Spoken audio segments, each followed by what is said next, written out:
Honourable members, upon agreement, we're going to call Honourable Carter now. She has been swapped with Honourable Majeke. Honourable Carter, your time. Thank you, Chairperson.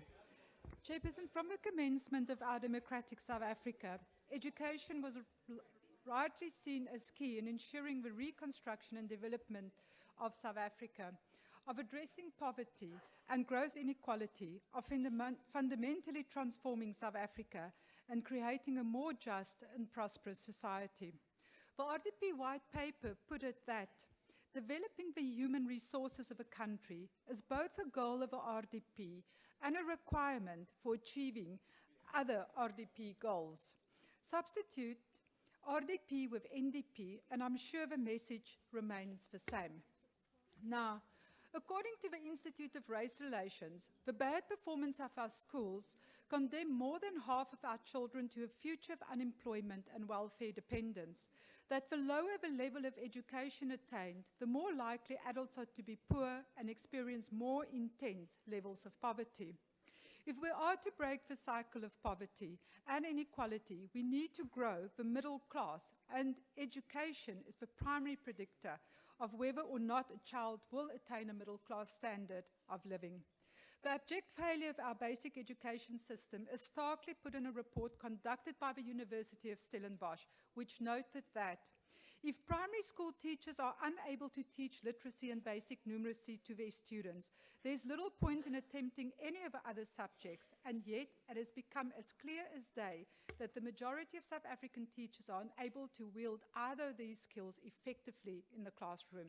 The fact of the matter is that only half of those entering the system progress to matric, and that the real attrition happens between grades 10 and 12.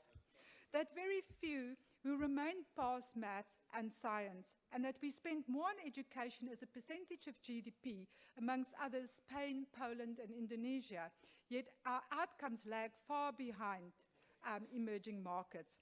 This is a correlation between the views of the IRR and the study conducted by the University of Stellenbosch. The report points to 4 binding constraints to an improved educational outcome for the poor. And these are weak institutional functionality, undue union influence, weak teacher content knowledge and teaching skill, wasted learning time and insufficient opportunity to learn. One can't help but conclude that the nexus of problems besetting basic education are primarily political. ANC alliance, particularly in the relationship between the ANC and SADTU. The Jobs for Cash reports notes that all Deputy Director Generals in the Department of Basic Education are SADTU members and attend meetings of that union. That being the case, it is not improper to say that schooling throughout South Africa is run by SADTU and not by you, Minister. But the deployment of officials to the department from unions weakens the department because those so deployed often struggle to demonstrate that they are able to balance the complexity of competing loyalties and demands.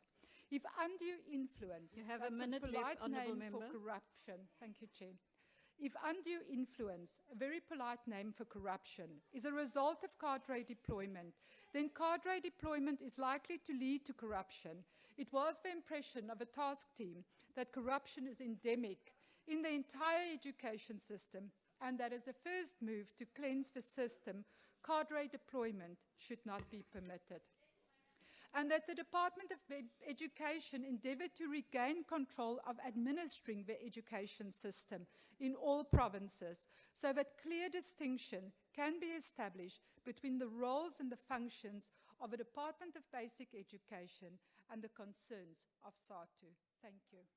Thank you, Honourable Member.